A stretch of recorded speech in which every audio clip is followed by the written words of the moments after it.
chapter 11, parametric equations, polar coordinates, and conic sections. We're going to just focus on these first two, parametric equations and polar coordinates. And section 11.1 is going to be parametric equations, and then section 11.2 will be applications of parametric equations. Okay, so what is going on here? Let me just draw a picture to motivate parametric equations. So imagine that we have a particle that is moving around in the plane, in the xy plane, and it moves around like this. Okay, so we might want to figure out how can we mathematically describe what's going on here. And so the first thing that should pop in our mind is functions. Functions are a good way to describe, describe motion and stuff like that. But it would seem that a function doesn't really apply here. Why is that? Well, in terms of we're thinking of y as a function of x, this isn't satisfying the vertical line test. There are 1, 2, 3, 4 values of y for this particular value of x here. So we need to think of a different way to do it. But let's go back to the fact it's this is a particle moving at different points in time. It's at different locations here. At time 1 o'clock it might be here. At time 2 o'clock it might be here. At 3 o'clock it might be here. At 4 o'clock it might be here. And so what we're going to do is that at each of these time points, we're going to identify, we're going to say at particular time, what is the x coordinate and what is the y coordinate. So we're going to think of, right here, that the point is going to be given by an ordered pair that is x of t and y of t. So, going back to 1 o'clock, 2 o'clock, I might be able to say something like, at 2 o'clock in the afternoon, the x-coordinate is 5 and the y-coordinate is 2. This is an example of a parametric equation. So, how we're going to write this is c of t is equal to x of t and y of t. So both x of t and y of t are functions of t. So I can't describe this just by saying y is a function of x in this case, but I can tell you at any given point in time, I can tell you where the particle is with respect to x, what the x coordinate is and what the y coordinate is. So this right here, this is called a parameterization. And in this case, we're saying t is the parameter.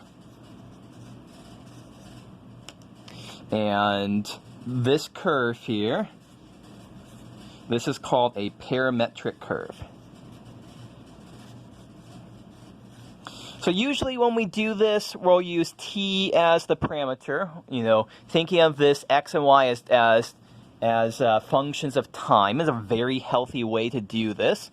But you can sometimes use s, you can sometimes use theta. Also, because this is a motion, we should be thinking of going along this in a certain direction. So sometimes we'll draw arrows on the curve to show which way we are moving. Okay, let's do a particular example here. Instead of just doing, some random abstract picture, let's do a particular example. So let's sketch a curve with parametric equations. X is equal to 2t minus 4. And y is equal to 3 plus t squared. So how to do this? Let's make a little chart here. When t is different values, x is 2t minus 4, and y is 3 plus t squared. Let's do this at 4 different values of t. minus 2, 0, 2, and 4. So when we plop in these 4 values into t for x, we get minus 8, minus 4, 0, and 4. And when we plop them in for y, we get 7 and 3, and 7 and 19. So now we can draw a picture here, and just kind of what we want to do is plot. Let me draw some. So let's just plot this on the xy plane, minus 2, 0, 2, 4 here. So when t is equal to minus 2, we have, I need to scale this differently, minus 8, minus 4, 4, and 8. I was going for t values, not for x values. This is the x-axis down here. This is the y-axis up here. So when t is minus 2, x is minus 8, and y is 7. When t is 0, x is minus 4, and y is 3.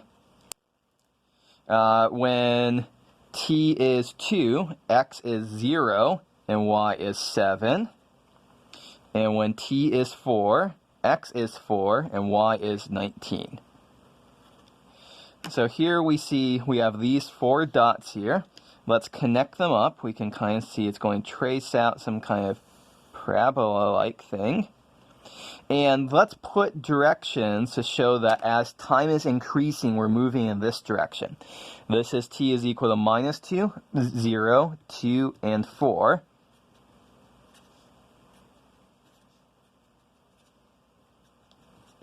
So that shows that we are tracing this out.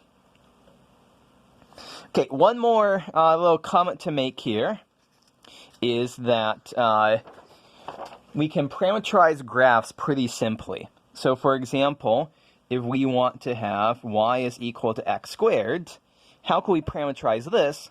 It's very simple.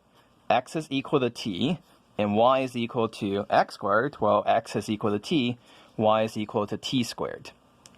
And so a very simple parameterization to do this, moving in this direction, would be c of t is t comma t squared.